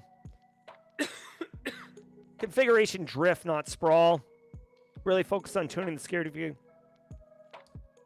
I mean, yeah, SaaS apps are kind of buck wild right now. There is, there's actually a really cool tool. They were a sponsor, and I looked at them. They're not a sponsor anymore, but I did check them out, and I thought they were pretty cool for this, called Push Security. This is kind of cool. Like, CASB solutions are really difficult to implement, cloud access security brokers. But Push Security was actually a pretty cool tool that I saw. It's like basically an endpoint agent, and then they let you know where all the logins are and all these things. This helps with sprawl, in my opinion. Now, as far as like misconfigurations and stuff, I mean, unfortunately, it almost requires a full-time staffer to, number one, track what kind of off-platform or unauthorized SaaS apps are being used, and then having strong governance to police those. Also, remember, a lot of people use their work computer for personal stuff. So, like, let's say that you use Exchange and Microsoft 365 officially for your business. Well, if an end user uses their work computer to go check their Gmail, is that okay? In 2025, we really let our end users use company assets for personal stuff all the time. There's a reason why Cyber Monday is Cyber Monday. It's literally because everybody's at work on Monday on their work computers shopping on Amazon or wherever. So, as far as securely configuring those things, Awarum, I mean, if you can, I'm a huge fan of federated authentication. You don't typically get a lot of configuration options from a security perspective on these SaaS apps. It's usually around the identity.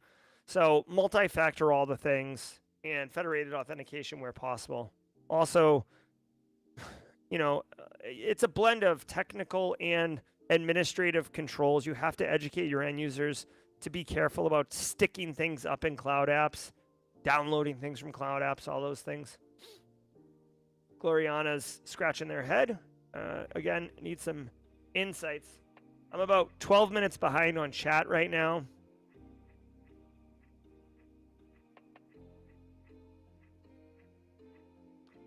All right.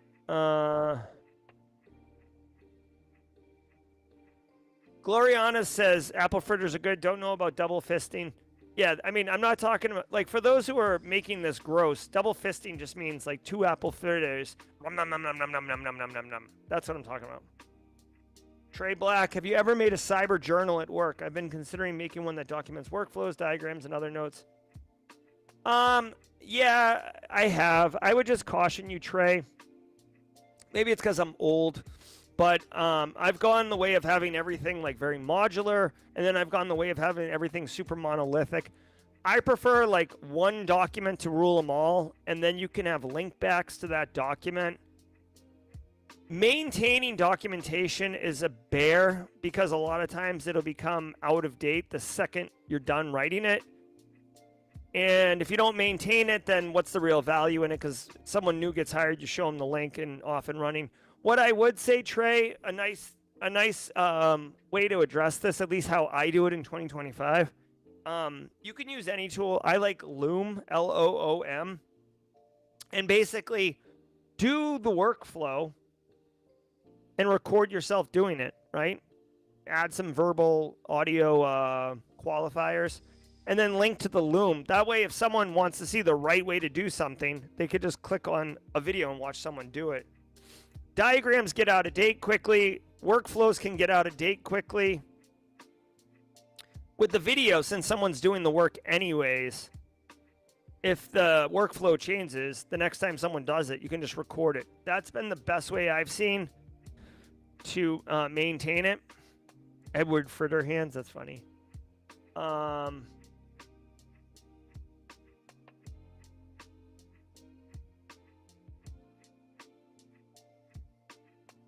All right, Gabriel saying a lot of big players like Mutual Life and JP Morgan have started piling crypto. I know the United States government has like a Bitcoin reserve. So yeah, Gabrielle Yeager, I think it would be great. The Pain says 24-hour live stream. I will not do a 24-hour live stream ever. I've been a party to 24-hour live streams. Lima Charlie basically has done a couple, and I've joined for a few hours.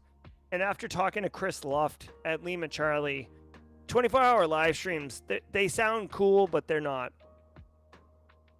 Is SECon still accepting CFPs? I'd like to present.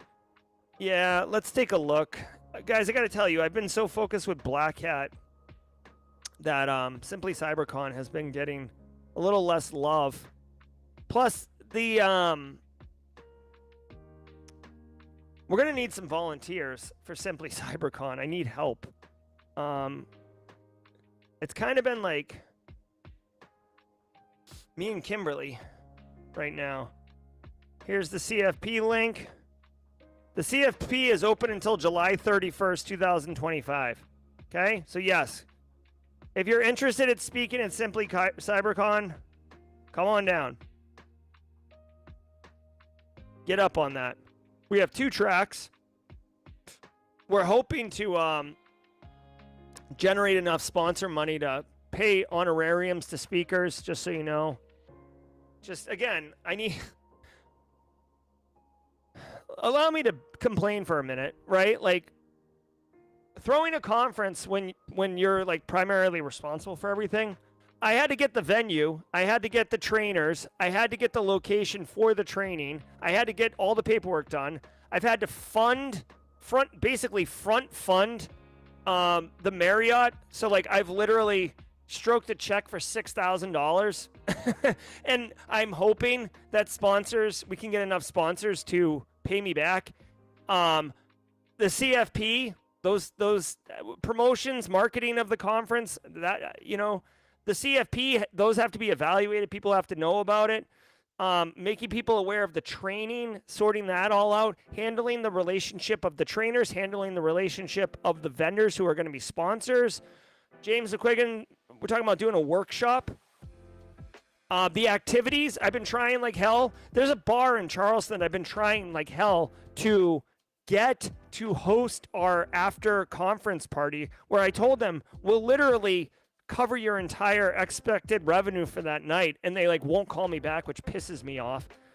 So, but between now and Simply CyberCon, I've got Black Hat. I'm doing work at Black Hat. I've got a Simply Cyber meetup at Black Hat. That all needs to be like organized and logistically handled. Normally, I don't bitch and moan to you guys because you don't. I mean, why would you? No one wants to hear anyone bitch and moan.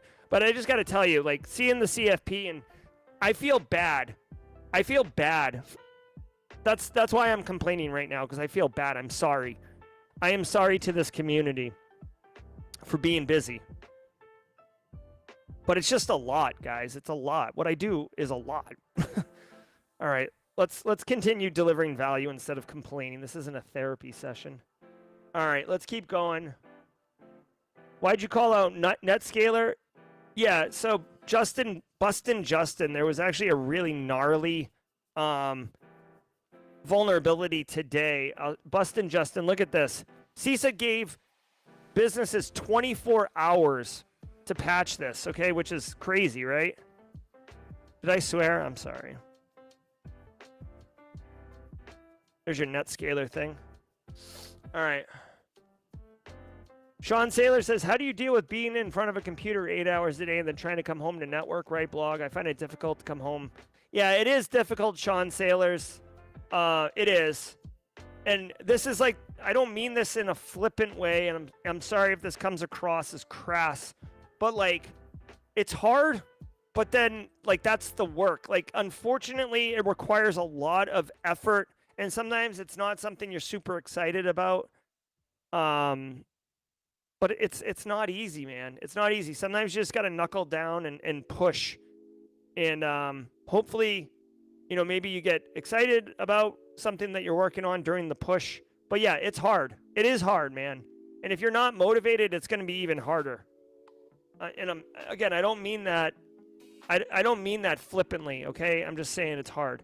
There's a security summit tomorrow in Charlotte. What should I take to try to get out of it? What should I take? Well, what I would try to get out of it is I would try to meet 3 people. Silence Poet. Meet 3 people. Sit down, listen to a talk, get there a few minutes early, talk to the people around you, right?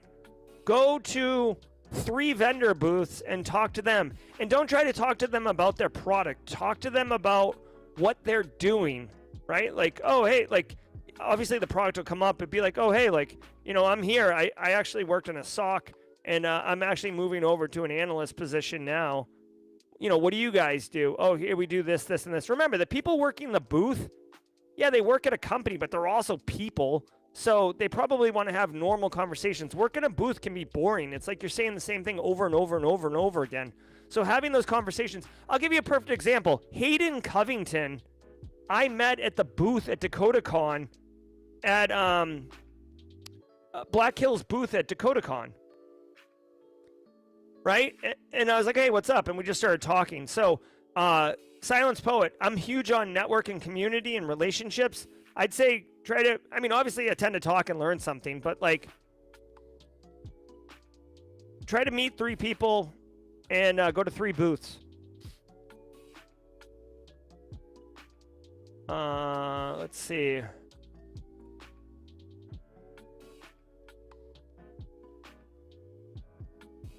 All right, I'm continuing to look at chat right now.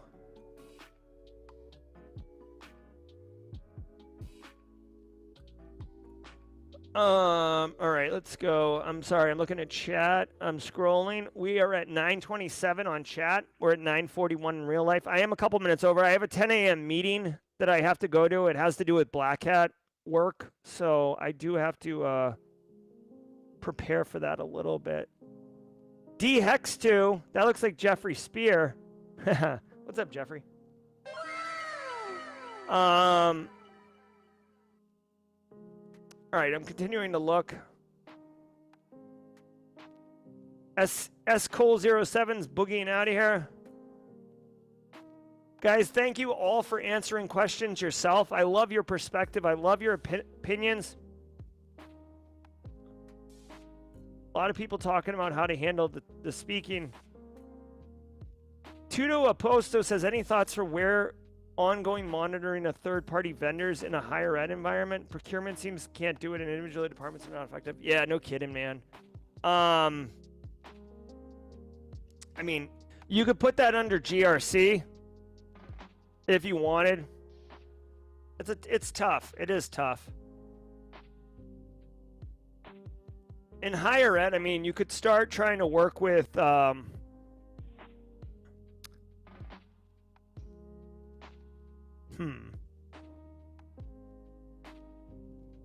It's tricky because in higher ed, you deal with like the faculty side of the house and the administration side of the house. So there's two sides of the house that you have to deal with.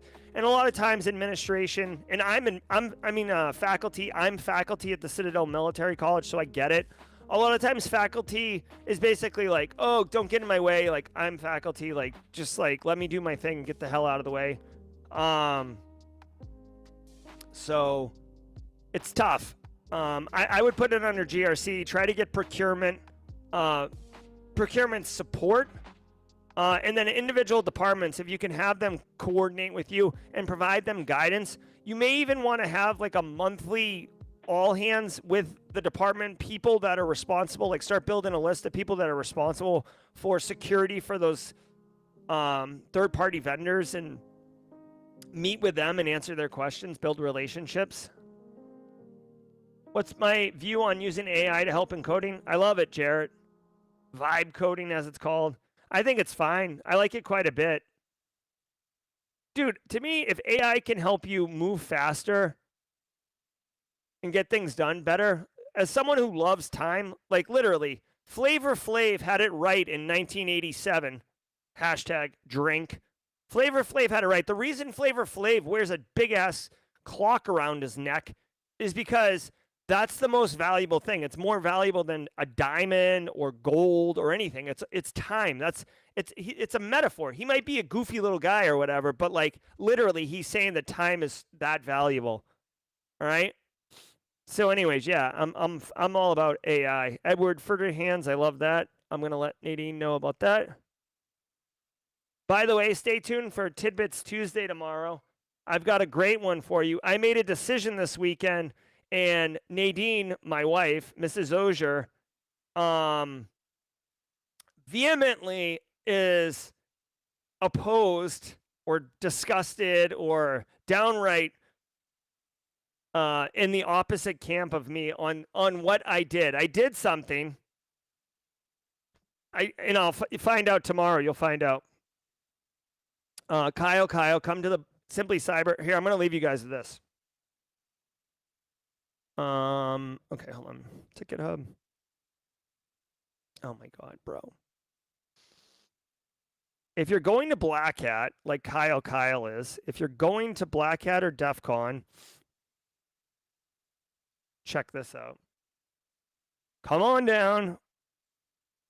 Tyler Ramsey and I are hosting a happy hour party. It's 3 hours long, open bar, our treat. We're hooking you guys up. You do have to register. You do have to register. It's $5 to register, and all 100% of proceeds go to Black Girls Hack. So we're raising money for Black Girls Hack while at the same time preventing people from straight up spamming this thing. We have a hard head count of 200 people. So get your tickets. Because once we hit 200, we can't have any more people. It's like a fire marshal thing. So yeah, Beer Zombies Brewing. Come on down. All right, guys. I'm Jerry from Simply Cyber. I got to get out of here. Random X. Here's the thing. I appreciate you wanting to volunteer for Simply CyberCon. I'm not ready to receive volunteers yet, simply because. Here's the thing. Last year we got tons of volunteers, and then it was kind of like too many volunteers, so it turned into like a lot of maintenance to manage all the volunteers. As soon as I get Black Hat sorted out, my entire focus will be Simply CyberCon. You know, my entire, like, other than Simply Cyber Media Group, Simply Cyber Academy, and Simply Cyber Community will be the Simply CyberCon. So I'll be able to share that. And I appreciate you wanting to support Random X. Here's another thing that I'll tell everybody. I love the volunteers. I'm going to ask people this year, like, if you volunteer for something, I need you to be serious about the commitment of volunteering. What ends up happening is people volunteer, because they're excited and they want to be part of it. And I love that. I'm super, super all about enabling people to be as much involved as they want. But then what ends up happening is the execution doesn't happen for some people because they have other priorities, or it's just not important, or they have all the great intent, but they don't execute. So then then it actually turns into more work because now I have to do the thing anyways, and I'm trying to like get the volunteer to explain to me like, are you involved or what? And so it's a thing. It's a thing. Like, so this is just part of like lessons learned and year over year practice and everything. So I do appreciate everyone. I know everyone wants to support it. I think it's phenomenal. Like, I love this community. It's just I'm trying to be very deliberate, and I haven't had the time to properly set up the volunteer part. John's up in Columbia. John, we got a lot of upstate people, man. Code Brew, Port Zero. Come on down. It's November 2nd and 3rd. Gabriel wants to know how to help. I will let you guys know exactly how to help, okay? Okay, thank you all so very much. All right, guys, I got a 10 a.m. I got to get ready for. I'm Jerry from Simply Cyber. You guys have been amazing. I want to thank all of you for being here today. Hashtag Sippy Cup. Have a great day, and we'll be back tomorrow at 8 a.m. Actually, one more thing. I should let everybody know this. Tomorrow, this is important. Okay, I'll tell you, but then you tell a friend. On Simply Cyber, we have been doing the Lunch and Learn series for a few months, okay? And this is like a 1-hour practical lab workshop that's been very, very successful. Over the weekend, I made a decision to evolve the Lunch and Learn series, to migrate it, okay? So the term Lunch and Learn no longer is appropriate or used, okay? I've rebranded it to Community Practical Cyber Workshops. Community Practical Cyber Workshops, and they will not be on YouTube anymore. So the workshops will not be on YouTube anymore. These are 1-hour free workshops every other Tuesday. Now, I'll tell you why. Number one, they will be through Simply Cyber Academy. The reason is multi-reasons, okay? Number one, I've had to delete several of these lunch and learns from YouTube because of concern that I'm violating community guidelines, which could get YouTube, Simply Cyber, deplatformed entirely from YouTube, which is like, that's like scorched earth. We can't have that. So now all the training will go through Discord, and you have to sign up here to get it. So now YouTube's out of the picture, so I don't have to worry about community guideline strikes. Second of all, by doing it this way, you will get, number one, a certificate of completion that looks awesome. Number two, you'll get awarded CPEs, which are captured on the certificate of completion. Number three, because you're registering, we can communicate directly to you, and you can get a calendar invite on your calendar. All of these things were not possible with the Lunch and Learn on YouTube. So we're doing it this way.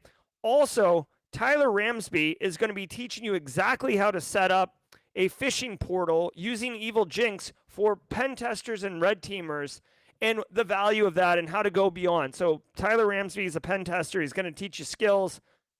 That's what this is right here. And it's at 10 p.m. tomorrow night, Eastern time, because Tyler has a day job and he can't do it.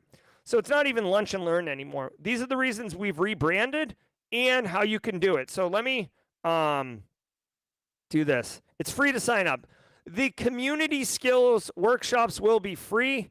Eventually, we will have 4-hour and 16-hour professional practical cyber workshops, which will be paid, but we'll always do the community ones for free as well. All right, so go check that out. All right, guys, for real though, I got to get out of here. I got to prep for a meeting.